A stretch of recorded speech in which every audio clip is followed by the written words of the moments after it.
There you go. It's good to see everybody this morning. We're glad you have chosen to be here today. We're going to turn to 1 Samuel chapter 17. I'll let Alan get back to Luke when he gets back, or if he's not back next week, me or Jerry will take Luke, I guess. But for this week, we're going to kill some giants out of 1 Samuel chapter 17. We certainly want to remember the Glass family, Ardith family, Joanne, Isaac and family, as well as West Vernon and family, the passing of family members this week. And so we want to keep them in our prayers. And we've got two procedures that will be occurring this week that are written in our notes. Our prayer request, Billy Cottle is going to have a procedure November the 19th. Right? Okay. We continue to keep Billy in our prayers. Joe Davis will have a procedure on the 19th as well. And it doesn't really give a date for Beulah Howard at this point, but so I don't know if that could happen this week or next week, but it doesn't really say, but soon she's going to have a surgery. And then there are others. But anyone else that is not on the list, if you got the list, is there anyone else that we need to add to the list that's not on here?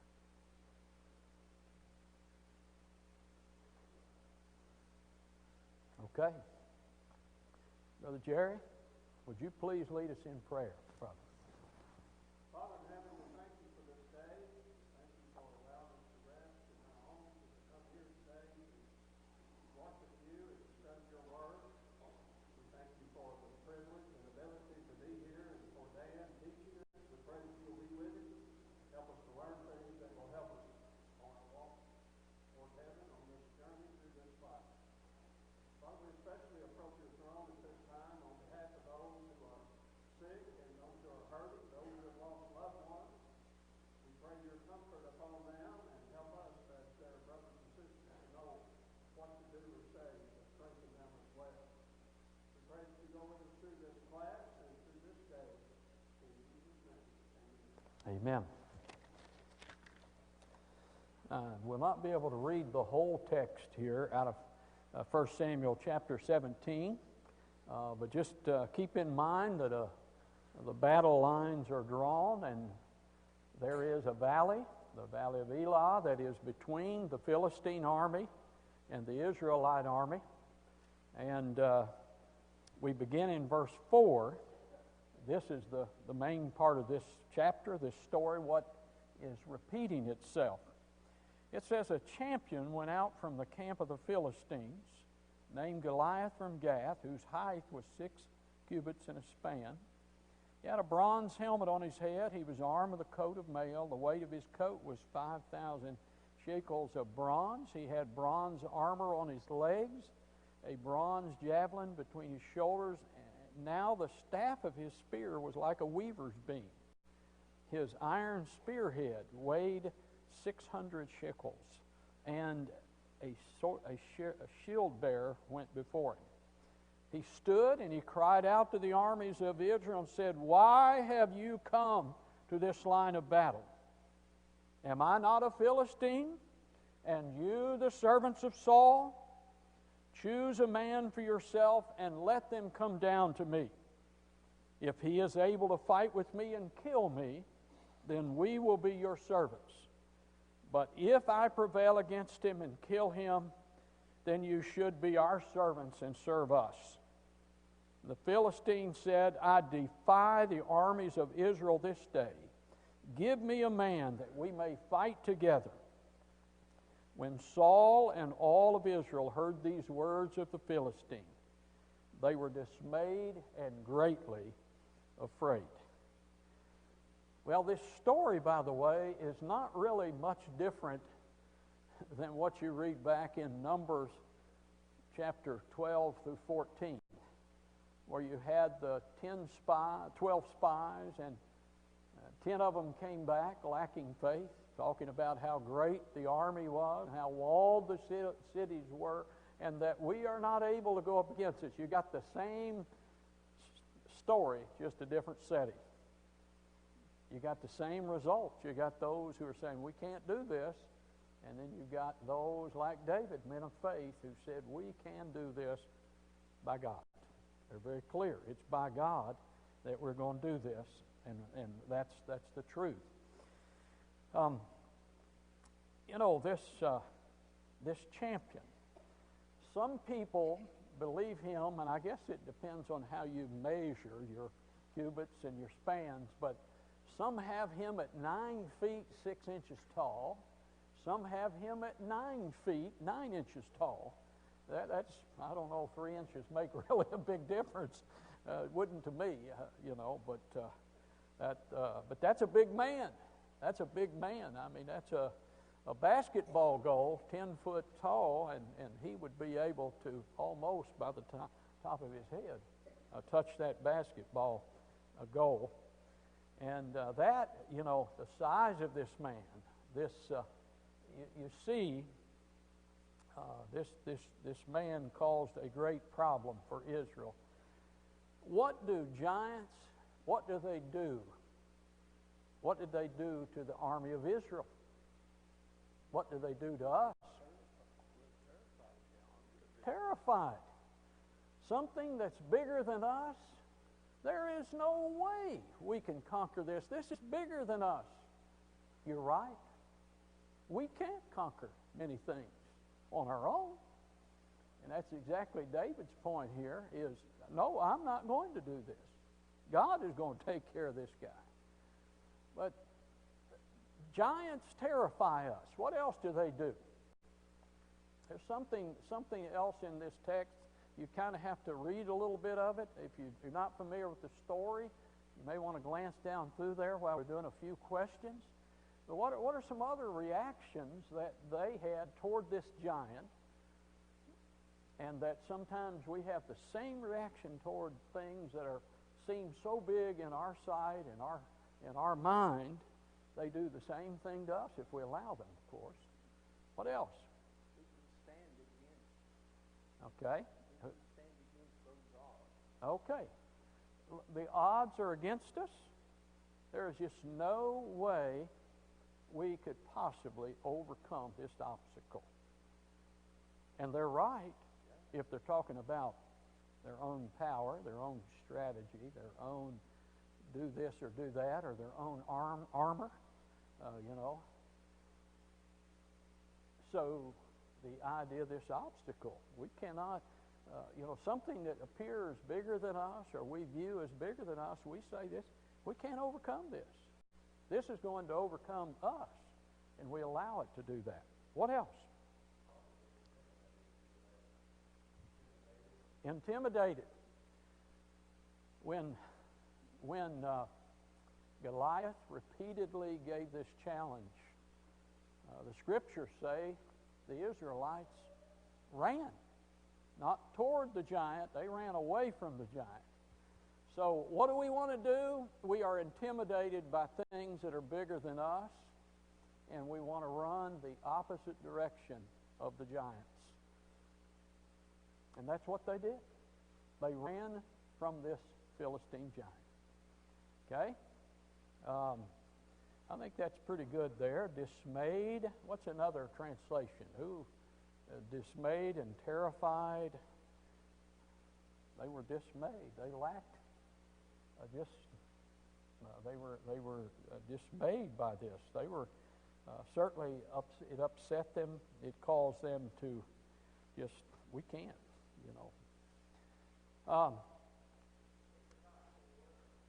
They forgot who they were. Okay? And who were they?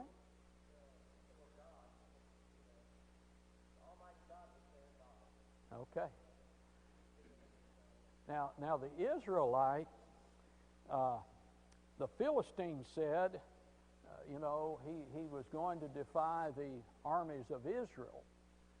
But David put it a little bit different way. David said he is defying the armies of God.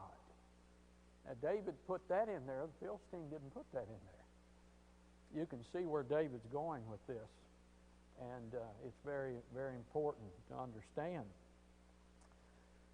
Now, all of a sudden, now this is going on, this situation, over and over again. Now, David's father sends him, he's out tending sheep, he's a shepherd, and he sends him out to these brothers who, the three oldest ones are in the military in Saul's army. And he sends them to the brothers.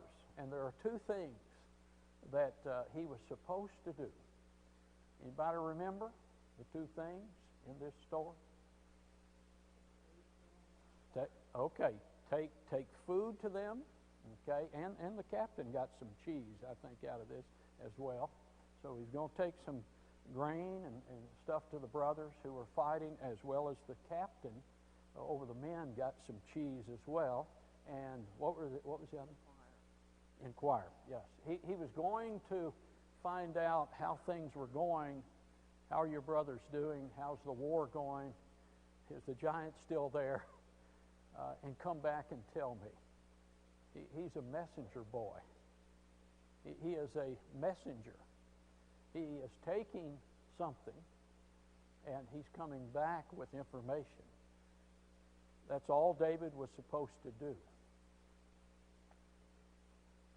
But David didn't stop there, did he? Matter of fact, we read on in this story, and we start seeing as David got on the scene, and I want us to pick up here with Eliab, his older brother.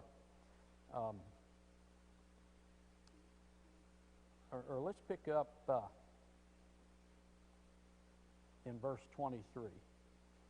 It says, as he talked with them, there was a champion, Philistine of Gath, Goliath by name, coming up from the armies of the Philistine. He spoke, though according to the same words, what we've already read. And David heard them. And all the men of Israel, and they saw the man, they fled, and they were dreadfully afraid. So they're running away. They're running past David, and David's there. What is going on here? So the men of Israel said, have you seen this man? Have you seen this man who has come up? Surely he has come up to defy Israel, and it shall be that the man who kills him, the king will enrich him with great riches. He will give him his daughter and give his father's house exemption from taxes in Israel. And David spoke to the man who stood by him, saying, what shall be done for that man who kills this Philistine and takes away this reproach from Israel? And for who is this uncircumcised Philistine that he would defy the armies of the living God? And so you see, David is introduced to this situation. He came to bring the grain, and he came to talk to his brothers, and he was supposed to go back to his father, but he couldn't. The army of Israel is running away, and nobody's doing anything about it.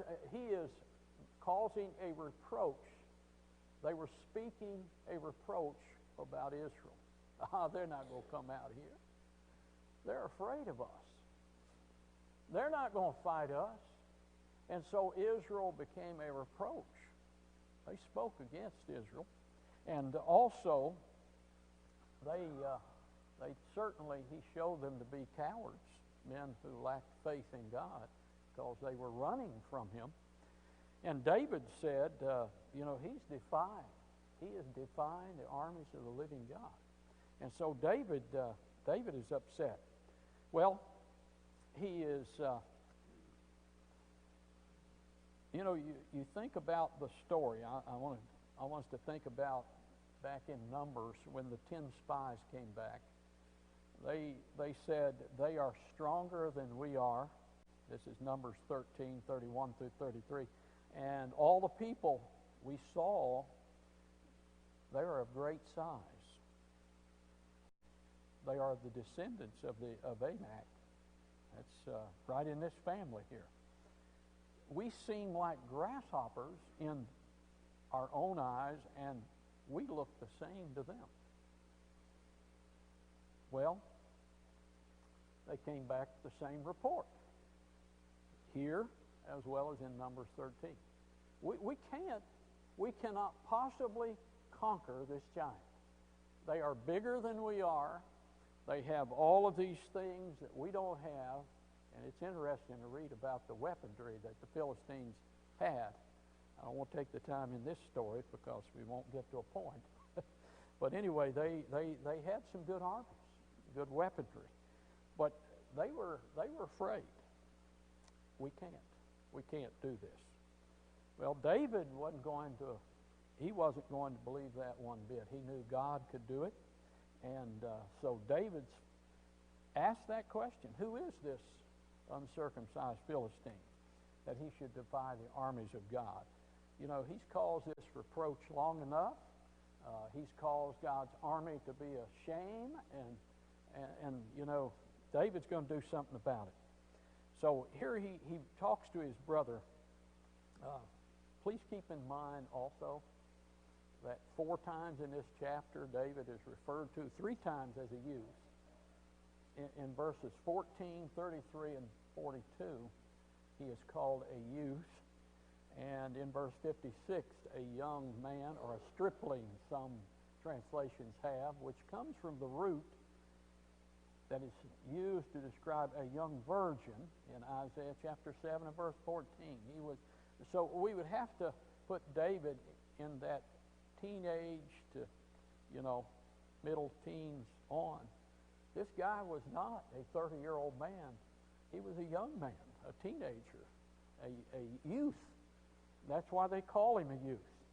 And so we're talking about what is he doing?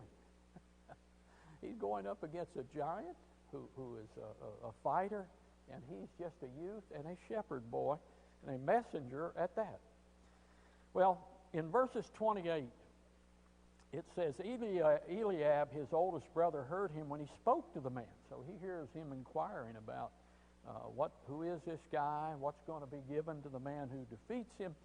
Eliab's anger was aroused against David. Anybody ever known an older brother get mad at a younger brother? Anybody ever known that happen? Man, he chastised him. He skint him like a fish right here. He said, why did you come down here? Can you hear it? Why are you here? You don't belong here, David. And with whom have you left those few sheep within the wilderness? You've got this little flock, and you're up here in the middle of a battle. Go back to those few sheep. Oh, he's really putting him down, isn't he? He says, and I know your pride and your insolence of your heart. You've come down to see the battle. You know, someone said, first of all, Eliab, his older brother, resented his interference, number one. Number two, he questioned David's motive as well. And third, he cast doubt on David's ability. And this idea of, you know, I know your heart and you've come down to watch the battle. You know, some translations, I believe I read it in the NIV, said, you know, I know how conceited you are and how wicked your heart is that you've come down here to watch the battle. Brother Winkler, in some of his notes, he said this refers to David. He said, you're just bloodthirsty. You're a bloodthirsty fiend. One way or another, he's putting him in his place. We see that older brother just really putting him down. Okay, here is, you're just, David, you don't belong here. Get out of here. And, of course, David was not going to leave. David, by the way, was not an errand boy. He was on a mission, one that God had right there. It became his mission. Okay, we read verse 32 and 33. Well, let's see what David answered first in verse 29. David said, what have I done now? Is there not a cause? You know, David realized, you know, do you see what's going on here? Somebody's got to take this guy on. He is insulting God's people. He is insulting God by doing what he's doing, and you're allowing him to do this. He said, is there not a cause? There's a reason to be here. There is a reason to put a foot down and do something against this giant. So David is standing up, and he's not leaving until this giant's taken care of. He's seen enough reproach given to God's people, and he's seen God's name insulted long enough. And so David said, there is a cause, and I'm not leaving. David is going to take this giant on. Well,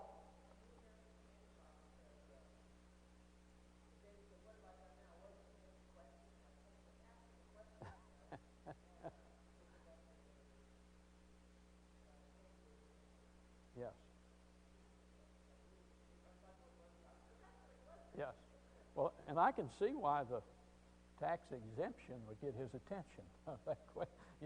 Your father's house would be tax exempt. That would make you ask some few questions, and for sure. But David did. He's there ends up for this cause. Now, verse 32. After Saul hears word of this, he said, "Send this man to me." Well, in verse 32, David said to Saul, "Let no man's heart fail because of him," that is, this giant. "Your servant will go, and he will fight this Philistine." And Saul said to David, "You are not able." You see this? And now you got the king of God's people, the commander, the head commander over the nation and this army, the commander of chief, and he said, you're not able to do this. He said, you are a youth, and he's been a man of war from his youth. He is a age-seasoned fighter. You're just a teenager, just a youth. You are not able to do this. And he was right. David was not able to do this. He was right in that sense. Now, think about this. Saul then gives him his armor. He's determined to go. I don't know. Saul must have thought, "Oh, here goes another guy going to get killed," and that. But yes.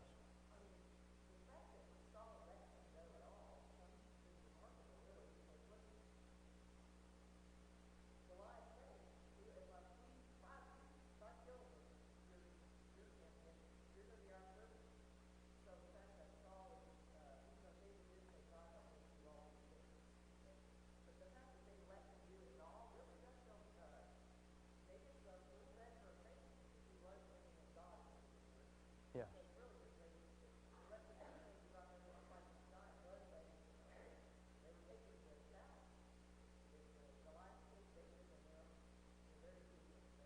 Yes. But he did tell him, "You are not able."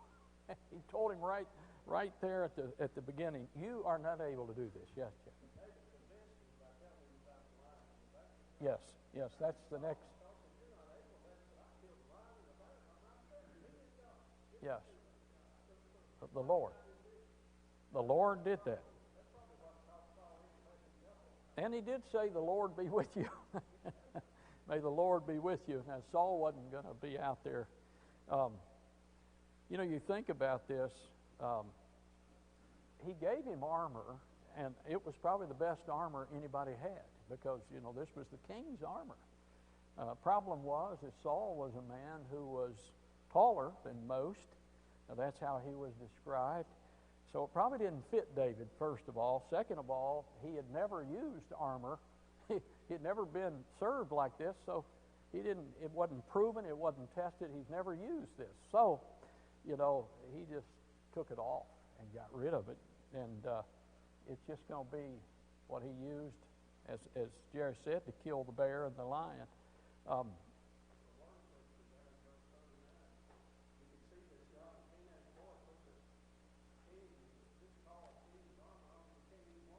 Yes.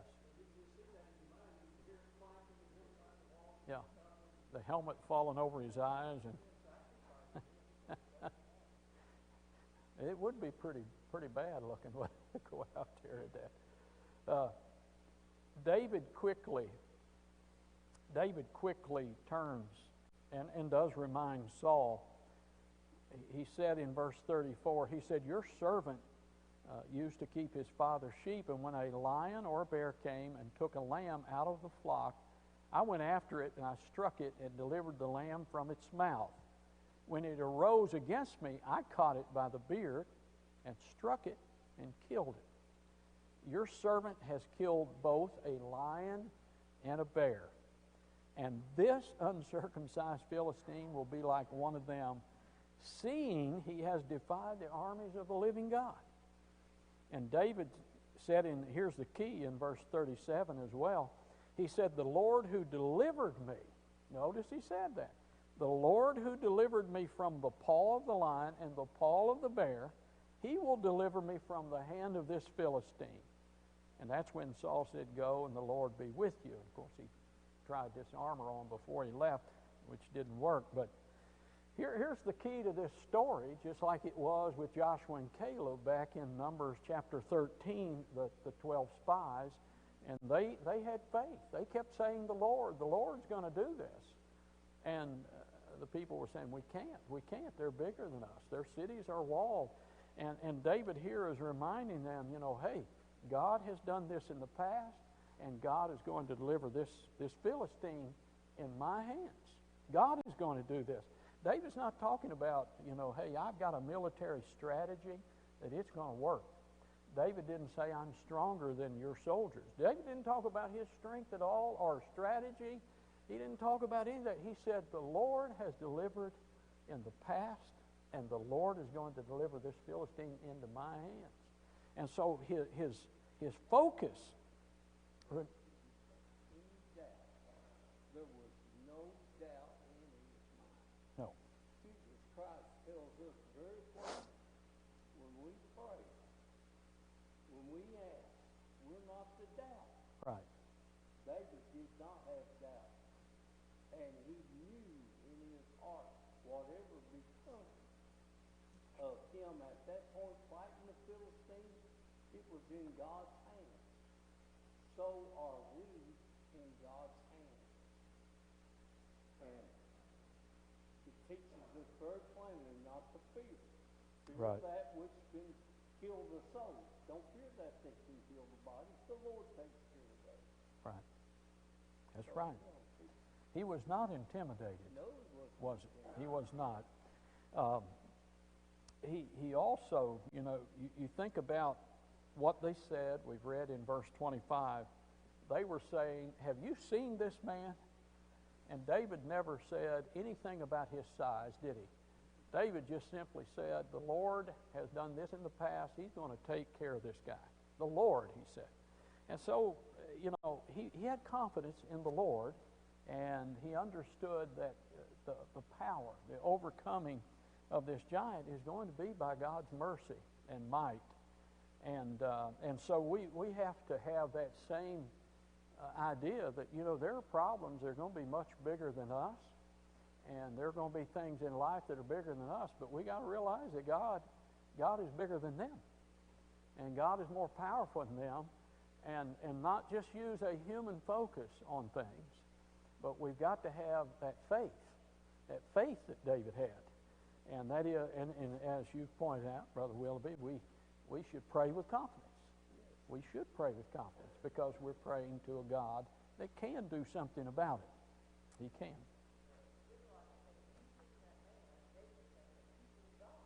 Yes, that's true. Yes.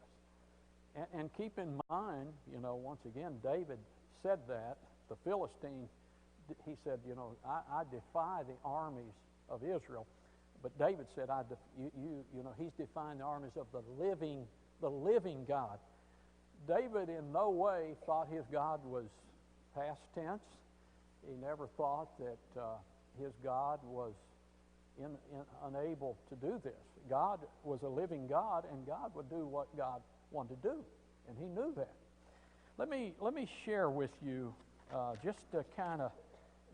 I could give you a bunch of scriptures, but could I read a few scriptures to you to remind you of how this theme that David understands so well in this situation, that this theme, probably David as a young man had read some of these scriptures that were already written. Now please understand, some were written after David. I do understand that, but it's the same God, same thing. Now, notice verse 47. I want to skip to that.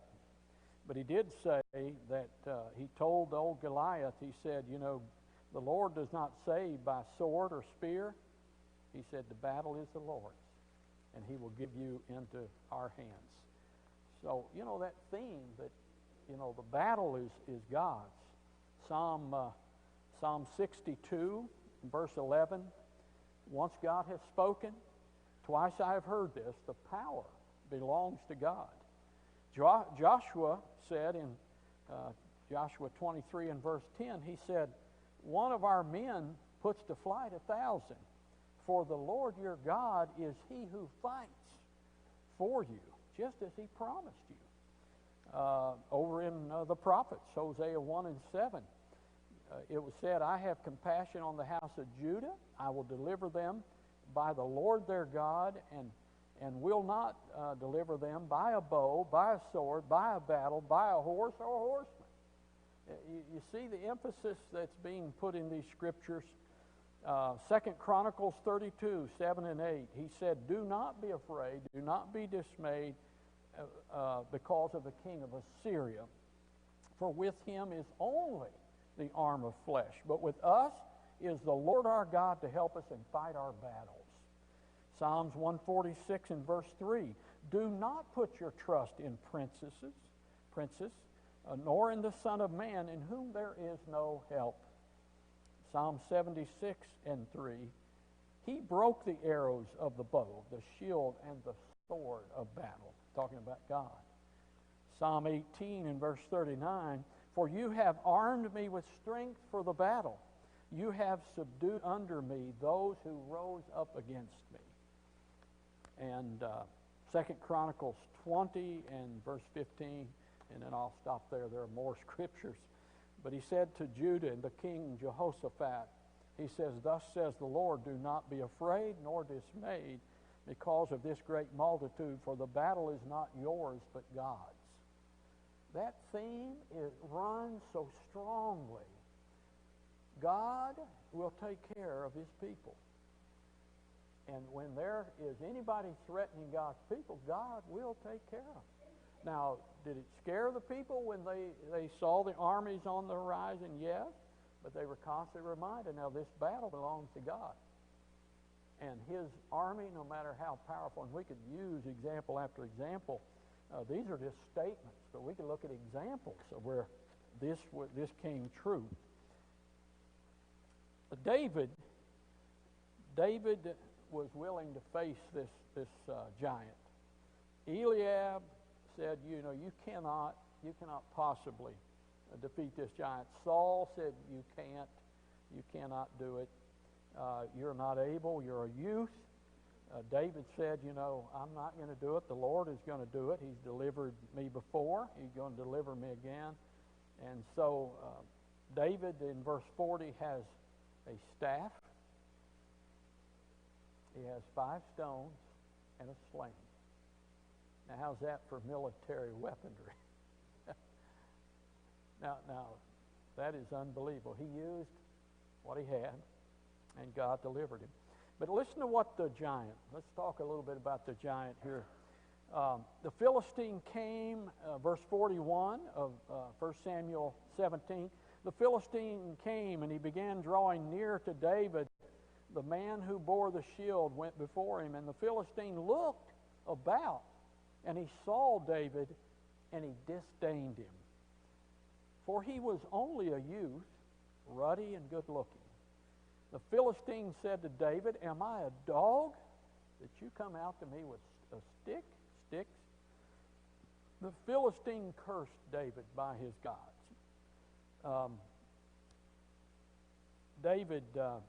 The Philistine said to David, verse 44, come to me, and I will give your flesh to the birds of the air and the beasts of the field. Do you think the giant thought he was going to win? He thought he was going to win, didn't he? This young boy out here, he doesn't have armor on. He doesn't have any weapons other than a sling and a staff. And here he's coming against a guy that's almost 10 feet tall. Now, the odds of that are just incredible. But, once again, the outweighing factor is God here. David trusted in God to deliver it. And David said in verse 45, he said, David said to the Philistine, you come to me with a sword, with a spear, with a javelin, but I come to you in the name of the Lord of hosts, the God of the armies of Israel, whom you have defied. He really lays it out there, doesn't he? You're not going to defy him anymore. That's what I'm coming. We're going to settle this matter. You've been defying God's army long enough. And verse 46, this day the Lord will deliver you into my hands. I will strike you, and I will take your head from you. This day I will give your carcass to the camp of the Philistines, to the birds of the air, to the wild beasts of the earth, and all the earth may know there is a God. There is a God in Israel. Well, David's going to put this to the test, isn't he? Is there going to be a God in Israel? Is God real? Is he a living God? Is he going to be able to do something to show he is a living God? Oh, yes. Just one rock and a sling. And it went, as the story goes on, it hit him right in the forehead, sunk in the forehead. He went right down on the ground. And David came up and stood there and drew his sword and cut his head off. God is a living God. God is the winner of the battle. And David said that's exactly who's going to win this battle for me, is God. You know, sometimes we have to put God to a test. And I don't mean in the sense of something evil. But sometimes we have to just pray to God, say, I don't know how you're going to do this. The odds are against us. But you are a living God, and I trust in you to win this battle, this thing that opposes me, this obstacle, this opposition that is against you, against your people. And they're speaking against your name, against Christianity, against me as a Christian. And God, you're going to have to take care of it. It was. Without faith, it is impossible to please God. Look at the faith of the son. Yes. There was never a doubt. Even those around him that were God's people, they doubted because he was such a small speck against the giant. Now, Yes. I don't know what a weaver's beam looks like, but it must be humongous. And it must have looked like a tree.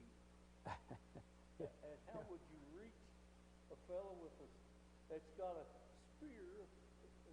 What the head weighed 50 shekels, and he's there, and he is threatening you with all kinds of armor on him. Yes. Looks like he is impenetrable with anything. And he took one smooth stone and laid the giant to rest permanently. Yes. Faith can move mountains. Jesus Christ Yes. told us that faith is there. If you but have the faith and have the will to follow and don't doubt at all, it will move. Mountain be moved and it'll be moved. You uproot a tree and you can move him to the ocean and set him in the edge of the sea. It is so important to be faithful, to have faith in God, to know that he is and that he lives and he works in all of us. His will is to be done. Today. Oh, Today. Mm-hmm. Very good. Any other comments to add to that? Thank you. That's good.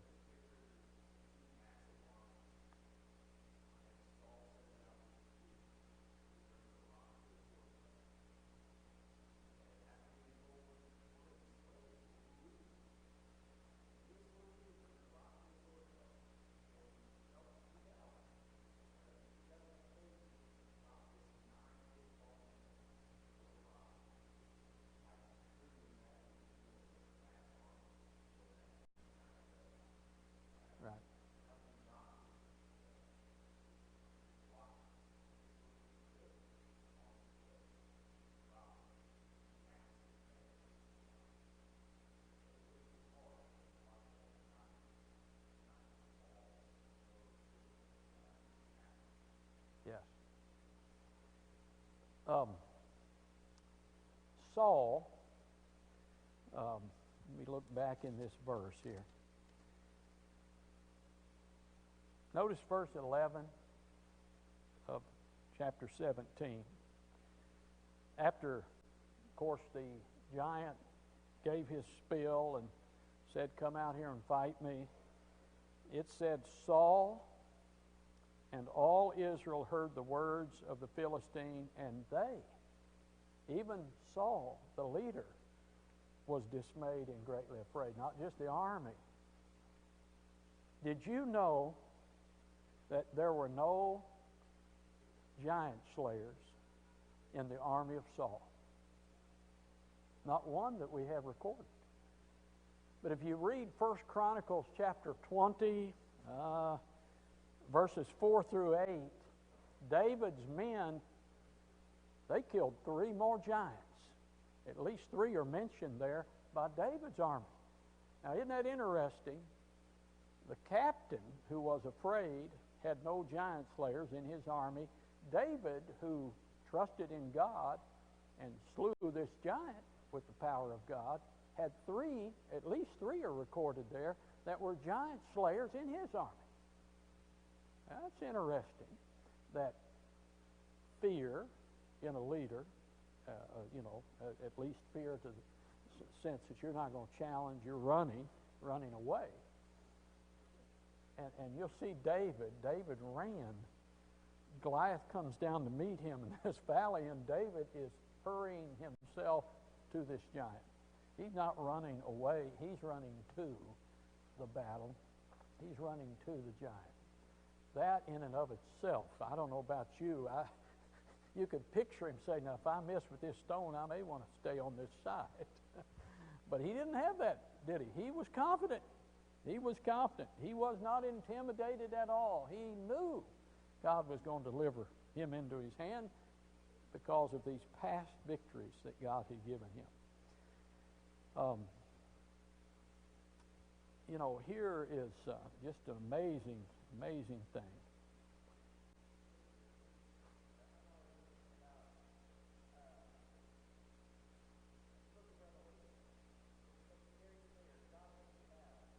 Yes.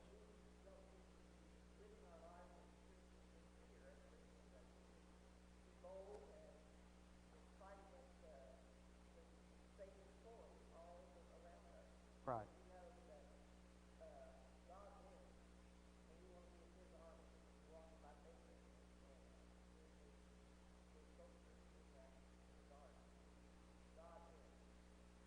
Okay. God wins. I agree that. God is sovereign. He is a living God. And we put our faith in Him. And we're on that winning side. We don't want to be losers. We don't want to act like losers. You had Saul's army acting like cowards, losers. And these were fighting men who were trained to fight and would not fight. And yet David was a shepherd, not so much trained in battle like his older brothers. You know what I think about? But he fought with God. I think about David in his daily walk. He did not know what he would face in that day. Either a lion or a bear or other perils that became upon him. But in his daily walk, he faced perils, and he knew that they were there, and yet he went every day. He persevered. When he came down, and his brother said, "What are you doing here? Why do you think you just do what you were sent to do and go down?" I can hear him tell him that. And David said, "Don't let me hear what's to be said about this Philistine." His daily life required him to be ready for anything that came before him. The Philistine was just another hurdle in his daily life. He lived for God and to God. Yes. And in his daily life, he faced whatever trials. So the perseverance, he looked at Goliath as, okay, that's just another hurdle. God's will happen, and I'm going to take him out if possible. Yes. And I don't doubt the Lord. The Lord is in charge. He is taking care of things. And he had done it all his life. Though he was, so when you look at it, you see he was of low esteem. The people said, well, you're just a child. You can't do this. Yet in his mind, he had already lived through life and saw the hurdles that had been put before him. And he used his knowledge. If you start and a fellow threatens Right. you and you run toward him, in his mind he's saying, well, what's the matter with this fella? He's littler than I am, and here I am, I've got a weaver's beam and all kinds, and he's, boy, I can't wait for him to get here.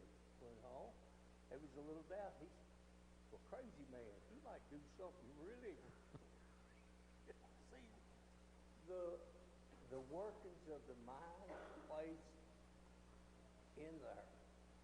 It plays, and the Lord used that a lot of times in battles. They heard the marching. There was a camp where everybody deserted it. And these guys went in and said, hey, we got to tell somebody. Here we are feasting on these other people, and we've got to tell somebody about this. Do you see how it all works? And how the Lord uses everything that he knows the end from the beginning. He knew that David was going to take him out, and he knew that David would not waver. And that's what we have to. We cannot waver.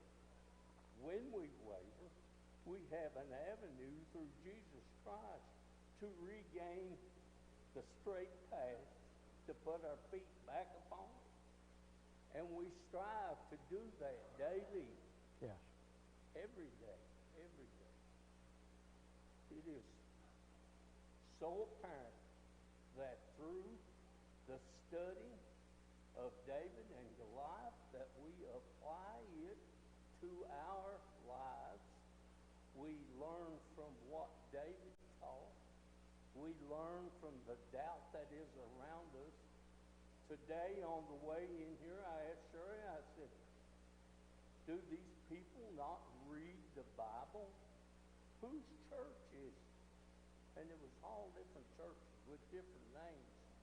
Who paid the price? Who set our feet upon the path of righteousness? And where did people quit studying? And for what reason? Yes. On the day of judgment will they stand and say, Lord, I've done all this stuff in front of you. I've done it and I helped those. And he said, depart from me, I know you're not. It is so apparent that we study, we apply, and use God's Word as our guide. Yep. You know, That's Jesus true. Christ lived the life that we're all about. We'll never reach to the standing where he was, but through his mercy and grace, we can make it. Yes. It's true. Thank you. Thank you all. If Alan's not here next week, I've got enough material left for another class. We didn't even cover all of it, so we'll just pick up. Now, you did what you need to do, so don't. That's not you. Hey, that's in my heart. That's No, heart. you did well.